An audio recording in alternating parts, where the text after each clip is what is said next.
Designer rice for diabetes. Diabetes వస్తే almost అన్నం తినడం మానేస్తాం లేదా తగ్గిస్తాం.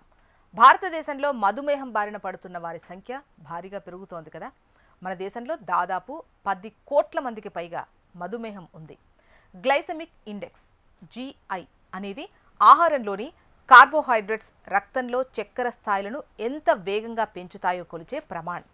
ఇది ముఖ్యంగా డయాబెటీస్ ఉన్నవారికి, బరువు తగ్గాలనుకునే వారికి, హృదయ ఆరోగ్యాన్ని కాపాడుకోవాలి అనే వారికి చాలా ముఖ్యం. అలాగే విటమిన్ B12 లోపం సమస్య కూడా దేశంలో చాలా ఎక్కువ మందికి ఉంది.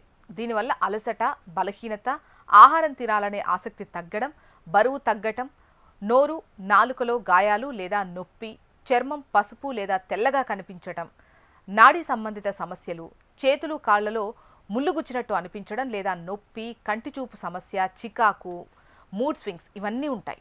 ఈ అనారోగ్య సమస్యలన్నింటికీ బియ్యంతో పరిష్కారం దొరికితే ఎలా ఉంటుంది? మనం ప్రతిరోజు తినేది అన్నమే. అదే మన ఆరోగ్యం పాలిట వరంగా మారే రోజులు వచ్చేసాయి. మధుమేహం, పోషకాహార లోపాన్ని ఎదుర్కోవడానికి ఉపయోగపడేటువంటి డిజైనర్ రైస్ను అభివృద్ధి చేశారు భారతీయ శాస్త్రవేత్తలు. ఇందుకు సంబంధించిన వివరాలను CSIR NIINT director doctor C Anandaramakrishnan తెలిపారు. National institute for inter disciplinary science and technology సంస్థ 22% ప్రోటీన్, సుమారు 54% గ్లైసెమిక్ ఇండెక్స్ GI ఉండే డిజైనర్ బియ్యాన్ని అభివృద్ధి చేసింది. అంతేకాదు ఈ బియ్యంలో iron, folic acid, vitamin B12 కూడా ఉంటుంది. ఈ బియ్యం మధుమేహంతో బాధపడుతున్న వారికి సాయపడుతుంది. వారికి తక్కువ GI ఉత్పత్తి అవసరమవుతుంది. ఈ బియ్యం ద్వారా నియంత్రించడంలో ఉపయోగపడుతుంది.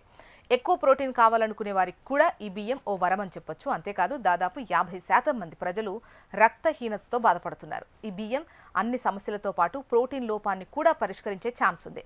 ఈ బియ్యాన్ని త్వరలోనే మార్కెట్లో ప్రవేశపెట్టొచ్చు. ఈ బియ్యాన్ని ప్రయోగశాలలో పరీక్షించారు. ఇప్పుడు ఈ బియ్యాన్ని మార్కెట్లో ప్రవేశపెట్టే టైం వచ్చేసింది.